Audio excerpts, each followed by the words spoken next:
아멘. 주님을 찬양합니다. 아멘. 창세기 2장을 한번 펴보시겠습니다.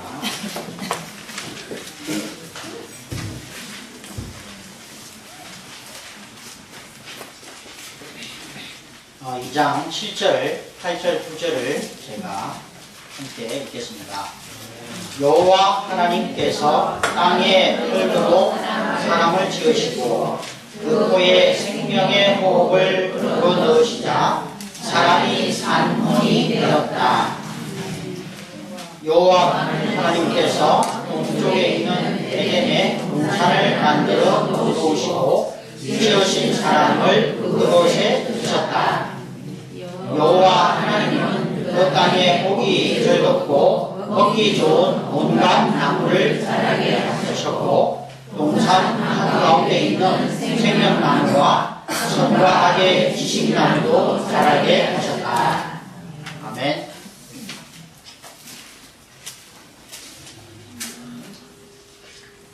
저는 그 메시지 개요에 있는 성경 전체에 걸친 생명의 노선을 다루겠습니다.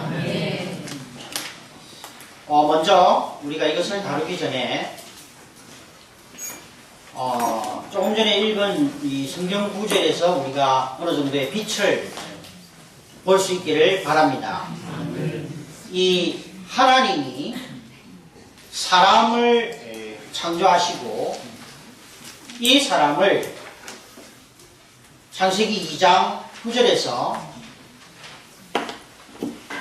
에덴 동산을 만들어 놓으시고 그 지으신 사람을 그곳에 두셨다라고 말씀하십니다. 그리고 그곳에는 온갖 그 땅에 보기에 즐겁고 온갖 좋은 나무를 자라게 하셨고, 그런데 그 중앙에는 생명나무와 선과 악의 지식의 나무도 함께 자라게 하셨습니다. 하나님이 사람을 창조하시고 그 사람을 이 두 나무 앞에 이렇게 두신 것은, 그리고 이 두 나무 앞으로 이끄신 것은 하나님이 어떤 의도와 목적을 가지고 계시다는 것을 말하고 있는 겁니다. 여기에 많은 주부들이 계신데, 또는 이 형제님들도 계신데, 만약에 가구를 샀을 때 좋은 가구를 이제 가구점에 샀잖아요.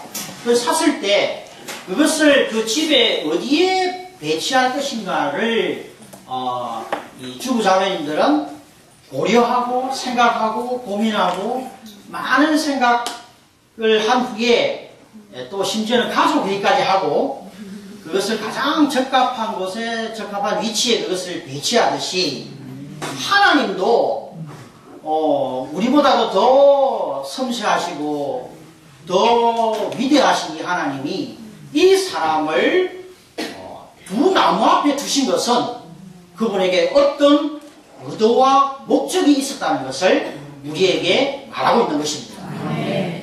그래서 우리는 이 창세기 이 2장에 있는 이 두 나무를 이야기할 때 어떤 옛날 이야기나 어린이 집회나 초등부 애들에게 해주는 그런 이야기로 생각해서는 안 됩니다. 이것은 하나님이 사람을 창조하시고 난 뒤에 바로 하신 것이고, 어떤 일이 시작되기 전에 사탄의 많은 그 성경 안에 있는 많은 사탄의 배역과 사람의 타락과 많은 뒤에 이야기가 전개되기 전에 제일 첫 번째 하나님이 사람을 창조하시고 난 뒤에 하신 그분의 행함이었습니다. 아멘. 그래서 이것은 어떤 두 원칙을 하나 세우게 되고, 여기에 두 노선이 있게 됩니다. 여기서부터 이것이 바로 이제 신성한 계시인데요. 이것은 많은 그리스도인들이 이해하기가 너무 쉽지 않았던 것이죠. 그러나 우리는 믿음의 선진들을 통하여 우리가 이러한 빛을 얻게 되었습니다. 여기에 여기에 그려진 이 그림의 분배에서 볼 때 창세기 2장에서는 하나의 그림이 있지만 로마서 7장과 8장에서는 실제가 있다는 거예요. 그리고 요한계시록 20장, 22장을 갈 때 그것에는 하나의 결론, 수학이 있는 겁니다. 에덴 동산에는 선악의 지식의 나무가 있고 생명나무가 있고 그 앞에 아담이 있었습니다. 아담은 이 두 가지 중에 하나를 선택할 수 있었죠. 창세기 2장 16절 17절에 보면 여호와 하나님께서 그 사람에게 명령하셨다. 동산에 있는 모든 나무의 열매는 마음대로 먹어도 된다. 그러나 선과 악의 지식의 나무의 열매는 먹어서는 안 된다. 그것을 먹는 날에는 반드시 죽을 것이다. 이렇게 하나님 말씀하십니다. 그리고 로마서 7장 8장에 갈 때 이게 바울의 아주 높은 체험이 있습니다. 깊은 체험이 있죠. 자신의 몸에는 로마서 7장 23절에서 내 지체들 안에 있는 한 다른 법이 내 생각의 법과 싸워 내 지체들 안에 있는 제 법에게로 나를 사로잡아 오는 것을 보기 때문입니다. 라고 말합니다. 바울은 자기의 이 지체, 자기의 몸 안에, 타락한 육체 안에 바로 이 죄와 사망의 법이 있다는 것을 깨달은 것이지요. 그리고 로마서 8장 2절을 볼 때 생명의 성령의 법이 이제 있다는 것을 바울이 선포합니다. 그래서 우리의 영 안에는 생명의 법이 있고요. 우리의 육체 안에는 죄와 사망의 법이 있습니다. 우리는 그 중앙에 우리의 혼, 생각, 감정, 의지를 사용해서 로마서 8장 6절에서 육체에 우리의 생각을 둔다면 우리는 죽음에 이르게 되는 거죠. 왜냐하면 선악 지식의 나무를 접촉하기 때문에 우리는 죽음을 체험하게 됩니다. 그러나 우리의 생각, 감정, 의지를 사용해서 우리가 생명나무가 있는 생명의 영의 법, 우리의 영을 접촉하고 선택하게 될 때 우리는 생명을 누리게 되고 생명을 체험하게 됩니다. 결국 요한계시록 21장 22장에 갈 때 요한계시록 20장 14절에서 죽음과 엄부도 불못에 던져졌습니다. 이것이 둘째 죽음 곧 불못입니다.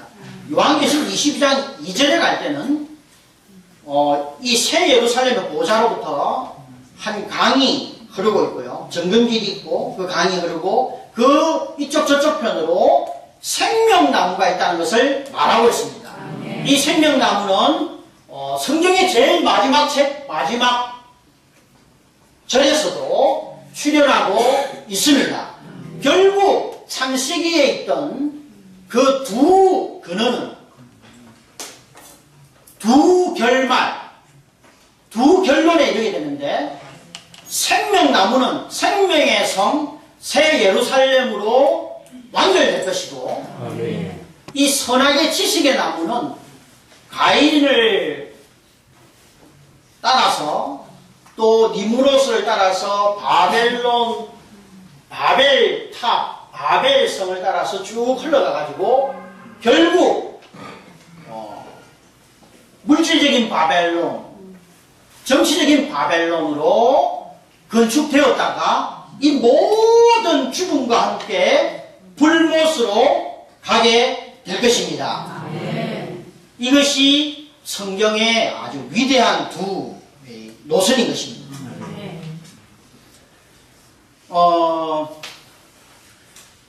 조금 전에 창세기 2장 16, 17절을 볼 때 우리가 하나 깨닫게 되는 것은 하나님은 우리에게 자유의지를 주셨다는 것이죠. 우리는 택할 수 있습니다. 아담이 에덴 동산에서 하와와 함께 선악 지식의 나무를 택하든지 생명나무를 택하든지 할 수 있듯이 바울은 로마서 7장, 8장에서 그의 생각을 영에 둘 때 생명과 평안입니다. 그의 생각과 감정과 의지를, 자기 존재를 생명나무가 있는 영 안에 두게 될 때 그는 생명을 얻게 되는 것이죠. 평안을 얻게 됩니다. 그러나 그 생각을 육체 안에 있는 이 죄의 법에 두게 될 때 죽음과 그리고 불안, 모든 소극적인 것들을 누리게 되는 것입니다. 마찬가지로 우리가 바울같이 일생 동안 우리 자신이 생명나무를 누리고 생명의 노선 안에 살고 생명의 사람이 될 때 우리는 결국 새 예루살렘 안에 있게 될 것입니다. 이것이 성경에 아주 재미있는, 아주 달콤한, 아주 누림직한 창세기에 뿌려진 시의 결말이요 결론인 것입니다. 우리가 이 욥기를 보면 참 욥이 대단한 사람이라는 것을 우리가 보게 됩니다. 욥은요, 하나님이 하나님을 경배했기 때문에 하나님이 복을 주셨어요. 아름다운 자녀를 주시고 아름다운 아내, 자녀들, 그리고 많은 물질적인 축복, 땅에 속한 축복이 주어졌는데, 그랬기 때문에 그가 하나님을 경배한다고 생각한 사탄이 하나님께 가서 그런 물질과 축복들을 다 뺏어버리면 그는 하나님 생명나무를 선택하지 않을 것이다 라고 이제 참서했죠. 그래서 하나님은 그래? 그 많은 땅에 속한 물질들을 너가 한번 거다 가봐라. 욥이 어떻게 하는지 보자.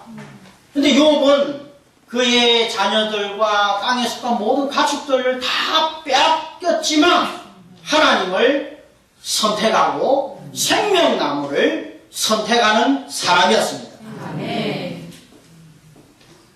그렇게 될 때 하나님은 결국 그 욥에게 그 많은 그 모든 땅에 속한 축복들을 다시 돌려주게 되었던 것이죠.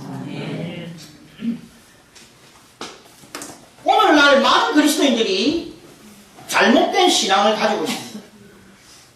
소위 말하면 물질 축복에 관한 신앙을 가지고 있죠. 그래서 성경은 그것을 말하고 있지 않습니다. 역대로 믿음의 선진들을 볼 때 수많은 순교자들이 있었습니다. 그 순교자들은 하나님을 믿고 난 뒤에 하나님을 따르면서 하나님께 핍박을 받을 때나 물질적인 축복을 받을 때나 그들은 생명나무의 노선 안에 있기를 선택한 사람들이었습니다. 주 156년경에 아시아에 있었던 사도 요한의 이 제자 폴리캅이라는 이 서머나 교회의 이 장로였던 폴리캅이 이제 종교 핍박으로 인해서 잡혔죠. 86살이 되었을 때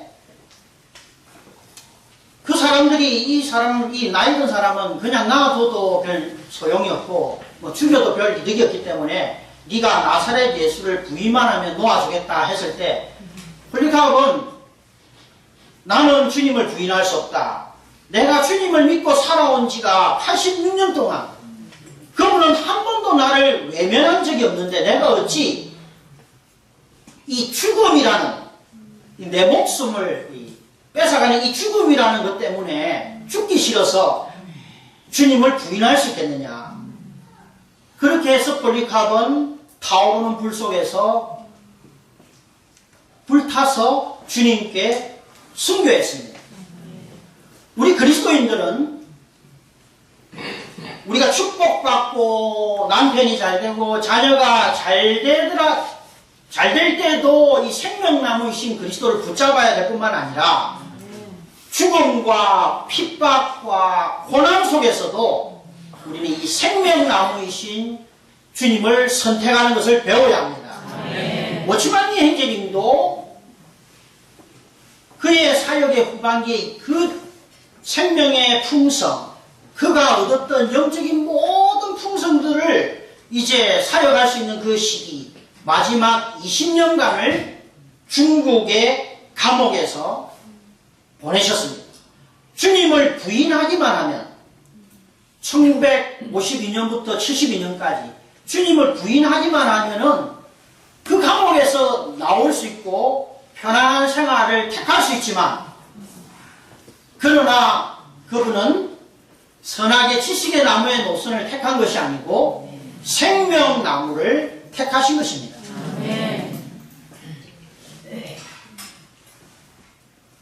부산에 어떤 대학생이 있었는데, 그가 이제 러시아어를 공부하고 러시아에 교환학생으로 갔다 와서 이제 교수님이 그 과에 2장밖에 없는 이 직장, 좋은 기업의 추천서를 그에게 줬다는 거죠. 그것을 받고 전시간 훈련을 갈 것이냐, 그리고 주님을 섬길 것이냐, 이 직장으로 갈 것이냐, 그렇게 좋은 대학이 아니기 때문에 그 대학을 졸업하고 만약에 이거 기회를 놓치면 취업하기가 그렇게 쉽지 않은 상황에서 그 형제는 기꺼이 그 대기업의 지원서를 교수님께 돌려드리고 주님을 섬기기 위하여 어떤 길을 선택했습니다.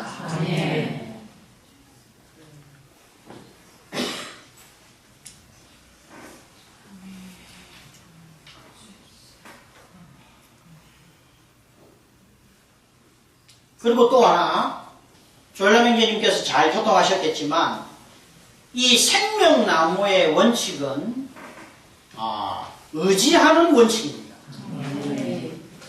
선악 지식의 나무의 원칙은 독립하는 원칙이죠.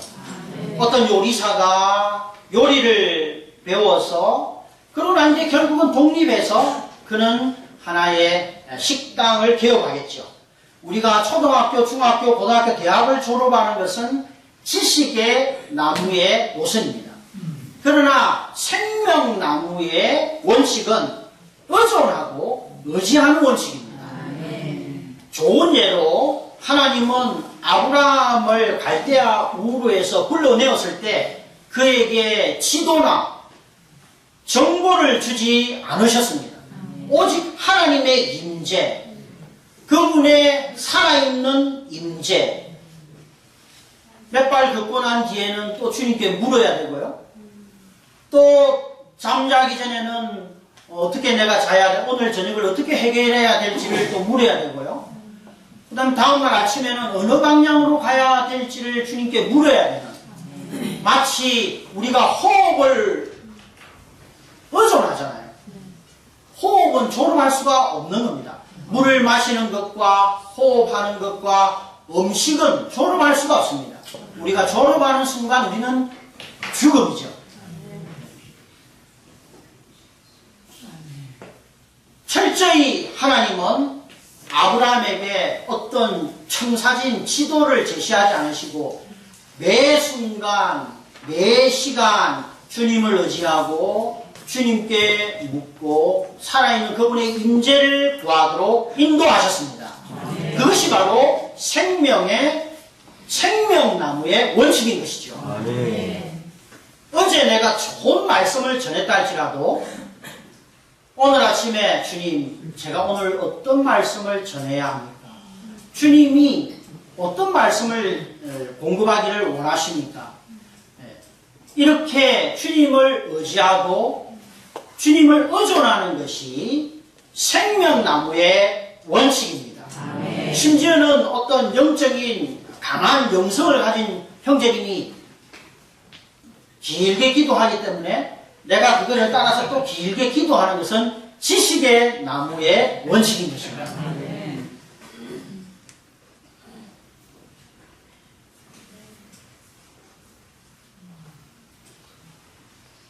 심지어는 우리가 보고 있는 이 성경 말씀도 지식의 나무가 될 수 있다는 것이죠. 너희가 성경을 상고하거니와 너희가 영생을 얻기 위하여 내게 오기를 원하지 아니하는도다. 요한복음 5장 39절 40절에 그렇게 되어 있습니다. 성경 말씀도 지식나무가 될 수가 있습니다. 우리가 아침에 성경 말씀을 읽을 때 주님 이 말씀으로 나에게 공급을 주시기 원합니다. 이 말씀으로 전혀 새로운 말씀, 살아있는 말씀, 오늘 나에게 꼭 필요한 말씀을 공급해 주시기를 원합니다. 이렇게 나아갈 때에 오늘 아침에 먹은 이 말씀이 생명나무로서 우리에게 누려지게 될 것입니다. 아, 이전에 봤던 말씀, 내가 이전에 전했던 메시지, 내가 이전에 했던 신은, 심지어 신은할 때도 많은 성도들이 그 자기가 적은 그 신은 노트를 가지고 얼마나 기도하고 주님을 의지해서 신은하는지 모르겠습니다. 어떤 젊은 형제가 저한테 와서 제가 오늘 말씀을 열려고 준비를 해왔는데 어떤 형제님이 일어나서 교통했기 때문에 그걸 교통하지 못했습니다. 어제 밤 3시까지 제가 준비했었는데요. 이렇게 하길래 이것은 주님의 주권입니다.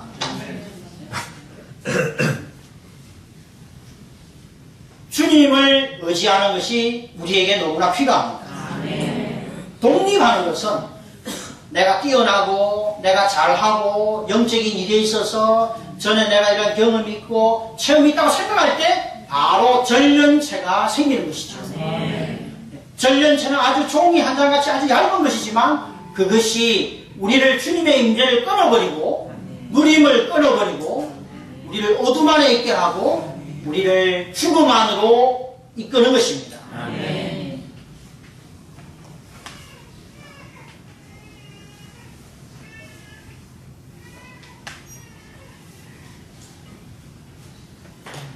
개요를 보겠습니다. 생명 전체에 걸친 생명의 노선 1번부터 18번까지 있습니다. 사실은 생명나무에서부터 새 예루살렘으로 완결되는 것이죠. 1. 아벨 하나님의 길 안에서 하나님을 접촉함. 분명한 것은 아담이 에덴 동산에서 아담은 선악 지식의 나무를 선택했습니다. 그걸 먹게 되었죠. 그래서 아담은 저주를 받게 되었습니다. 하와도 마찬가지고요. 그러나 하나님은 이 아담을 위해서 가죽옷을 입히셨습니다. 메이드 인 갓, 하나님이 직접 만드신 그 가죽옷을 아담에게 입혔죠. 그것은 구속의 약속이었습니다. 그러고 난 뒤에 아담과 하와는 이제 에덴 동산을 쫓겨나서 이제 가죽옷을 입고 생활하면서 이것은 하나의 어린 양이 죽임을 당하고 어린 양의 죽음으로 인하여 우리의 죄가 덮여질 것이다 라는 약속으로서 이제 하나님이 그 가죽옷을 입히셨는데 이제 그 아담과 하와 시대에는 TV도 없고 뭐 아무것도 없었어요. 영화관도 없고 쇼핑센터, 백화점 아무것도 없었기 때문에 불 피워놓고 가인과 아벨을 앉혀놔놓고 아담과 하와가 한 일은 자기네들이 체험한 이야기를 했을 겁니다. 하면서 주로 우리가 너 엄마가 나를 어떻게 해가지고 지식의 나무를 해가지고 우리가 쫓겨나가지고 우리 하나님이 메이킹 것을 입혀주셨다. 이것을 통하여 우리는 구원을 얻을 수 있다 라고 두 자녀에게 가르쳤지만 가인은 자신의 방법을 따라서 농사 짓는 일을 통해서 자신의 길을 갔습니다. 그러나 아벨은 하나님의 방법, 하나님이 제시한 방법을 따라서 하나님의 길을 가므로 그 시대에는 육식을 할 수가 없었는데 양을 치는 양을 쳐서 그걸로 하나님께 제사를 드렸던 것입니다. 그래서 아벨은 생명의 노선 안에 있었고 가인은 선악 지식의 나무의 노선 안에 있었던 것입니다. 그래서 결국 하나님은 가인을 버리시고 아벨을 축복하시고 칭찬하셨죠. 그리고 그 셋과 에노스가 있습니다. 셋과 에노스. 셋은 에노스를 낳고 주님의 이름을 부르기 시작했습니다. 에노스라는 이름이 부서지기 쉬운이라는 뜻이 있습니다. 우리 사람은 그때 당시에 많은 들짐승들과 그리고 적들, 어디서 나타날지 모르는 많은 어려움과 환경 가운데 우리 사람은 부서지기 쉽다. 그렇게 이름을 짓고 주의 이름을 부르기 시작했습니다.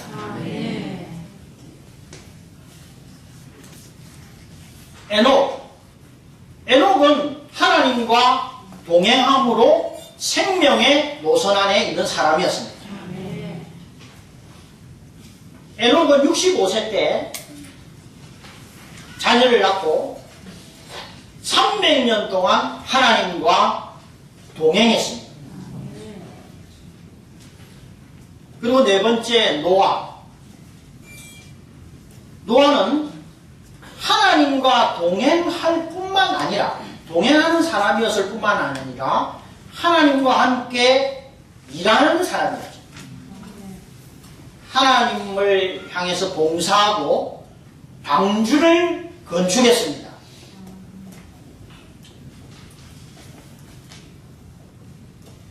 노아는 하나님과 동행하는 삶을 살았을 뿐만 아니라 하나님의 목적과 갈망인 그 방주는 교회를 대표하고요. 하나님의 이 구원의 방주죠.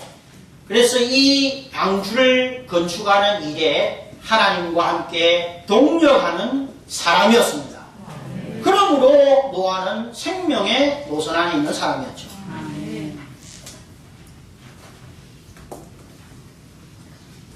다섯 번째, 아브라함은요, 하나님의 나타나심 안에 살고 주님의 이름을 불렀습니다. 창세기 18장을 보면 이 아브라함이 어떤 사람인지를 알게 됩니다. 이 창세기 18장을 가지고 1시간 정도 교통을 하면 참 좋겠는데, 이 아브라함이 상수리 나무 근처에서 천막 입구에 앉아 있었습니다. 그런데 그가 눈을 들어보니까 저 맞은편에서 세 사람이 오는 것을 보았죠. 그리고 천막 입구에서 달려나가서 맞이해서 땅에 엎드려 절하고 주님을 접대했습니다. 발을 씻어주고 그리고 또 먹을 것을 가져와서 주님을 어떻게 접대하는지를 알고요. 주님과 어떻게 교통하는지를 아는 사람이었습니다. 창세기 18장을 볼 때 너무나 달콤한 장이죠. 여기에서 하나님은 마치 아브라함을 친구를 대하듯이 너무나 어색함이 없이 너무나 자연스럽게 너무나 오래 사귄 친구처럼 대하셨습니다. 물론 아브라함은 그렇다고 할지라도 하나님이기 때문에 경망스럽게 하지는 않았습니다.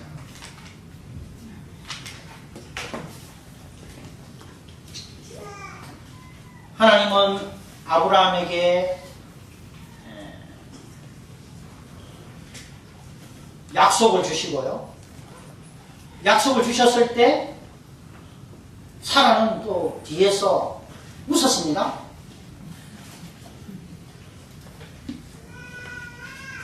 여러 가지 이야기들이 오고 가는 거죠. 심지어 창세기 18장 17절에서는 내가 하려고 하는 일을 어찌 아브라함에게 숨기겠는가? 하나님은 자기가 하려는 일을 아브라함에게 숨기고 하실 수 없는 분이셨습니다. 그 정도로 하나님과 아브라함의 관계는 너무나 달콤한 관계였죠. 이 아브라함이 생명의 노선 안에 살지 않았다고 누가 말할 수 있겠습니까? 그 다음에 이삭. 하나님의 나타나심 안에 살고 주님의 이름을 이삭은 누렸습니다. 은혜죠. 이삭은 누렸습니다. 은혜로. 아버지가 받은 모든 축복과 아버지가 받은 많은 그런 체험들, 그 은혜들을 누렸습니다. 그리고 야곱은요, 그의 삶을 놓고 볼 때는 참 파란만장한 삶을 살았습니다. 큰아들은 자기 아내를 범하고, 딸은 늘 하던 대로 유흥가를 돌아다니다가 급탈당해서 돌아오고, 또 기질이 강하고 성깔이 있는 두 자녀는 나가서 살인하고 들어오고, 패고 죽이고 들어오고, 이 많은 환경 안에서 야곱은 하나님의 변화시키는 역사 안에 자신을 열어놓았던 겁니다. 그는 선악의 지식의 나무를 택한 것이 아니고요, 자기가 낳은 자녀를 통하여 오는 모든 고난들, 요셉이 팔려가고 그런 많은 고난들 안에서 그는 생명의 노선 안에 있었던 것입니다. 하나님이 많은 물질적인 축복을 주신 것도 아니고 좋은 S 대학, 스카이 대학에 보내주신 것도 아니지만 그는 생명의 노선 안에 살았다는 것이죠. 모세, 하나님의 나타나심과 임재 안의 삶. 모세는 그가 바로의 왕자로서 그는 그 이집트에서 통치자와 지도자로서 좋은 음식, 그리고 편안한, 빛나는, 아름다운 모든 것들을 취할 수 있었지만 그 모든 좋은 것보다 하나님과 하나님의 백성을 택했던 것입니다. 그것을 거절하고 그것을 버리고 자신은 하나님과 하나님의 백성들을 택했던 것이죠. 그리고 9번 이스라엘 자손. 이스라엘 자손은 주님의 임재 안에서 여행했습니다. 이스라엘 자손들도 어떤 면에서는 지도나 네이버나 내비게이션이 없었습니다. 그들에게 유일한 내비게이션은 불기둥, 불기둥이었습니다. 그들은 매일 아침 일어나면 그 불기둥과 구름기둥의 상태를 돌봐야죠. 어떻게 인도하시는가? 어떻게 움직이는가?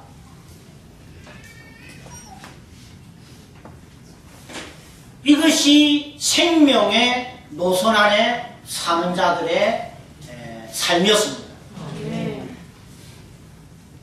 여호수아, 주님의 임재 안에 살고 일함. 11번 사무엘, 기도하고 주님을 부름. 사무엘에 5가지 중점이 있습니다. 첫째는 나실인이었죠. 한나에 의해서 사무엘은 나실인으로 들여졌습니다. 그때 어두운, 타락한, 부패한 엘리 제사장 밑에서 있었지만 엘리에게서 많은 것들을 배웠습니다. 제사장으로서 어떻게 하나님의 백성 앞에 행해야 되는 것들을 배웠습니다.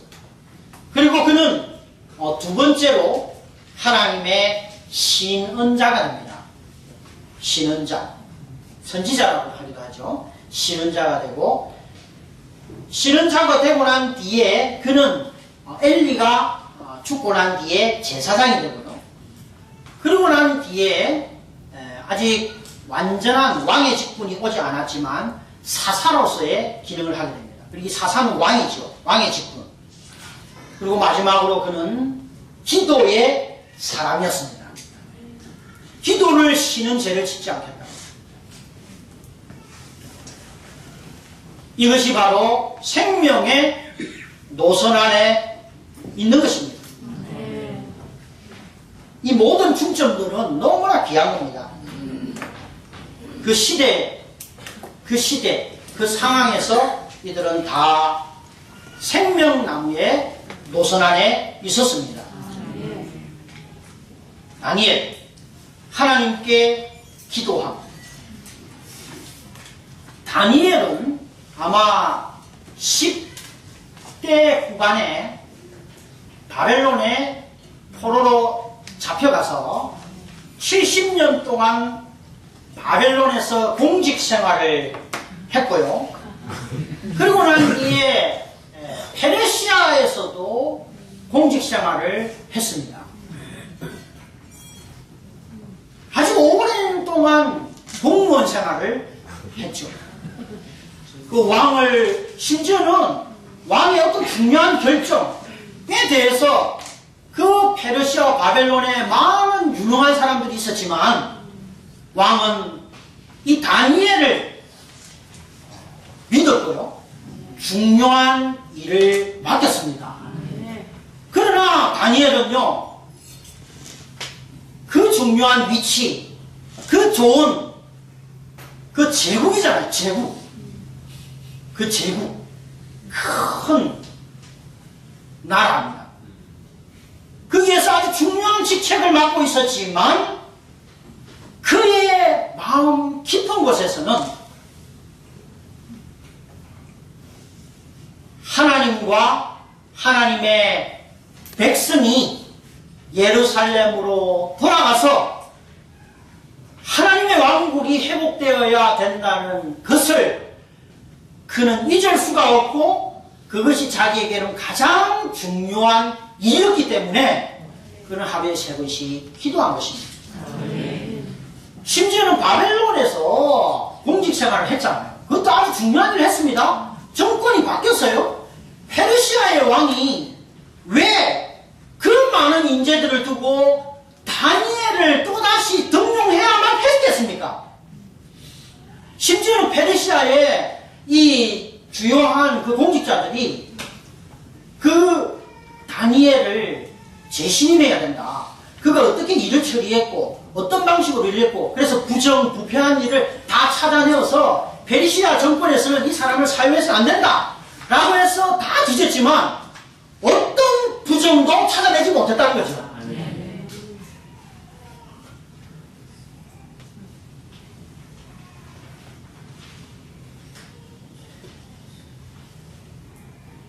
네.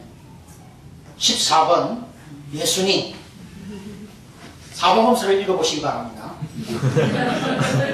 요한복음을 읽어보면 주님은 생명의 책이잖아요. 요한복음이.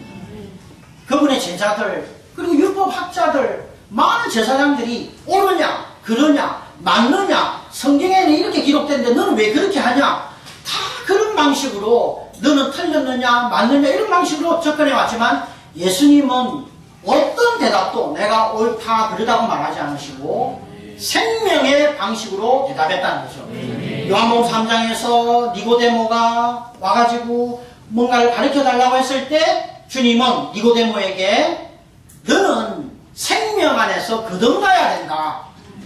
거듭나는 게 제일 중요하다. 그리고 요한복음 또 4장에 가서, 그리고 요한복음 7장에서 그 많은 일들이 있습니다.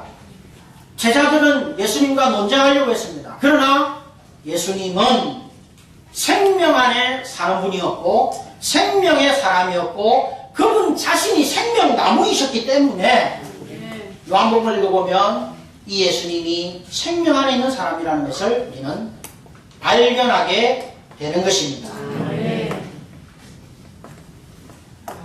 15번 신약의 믿는 이들, 16번 바울, 17번 그리스도의 몸인 교회, 18번 새 예루살렘. 아멘. 주님을 찬양합니다. 아멘. 신약 성경 모두가 우리에게 생명의 책이 되기를 원합니다. 아멘.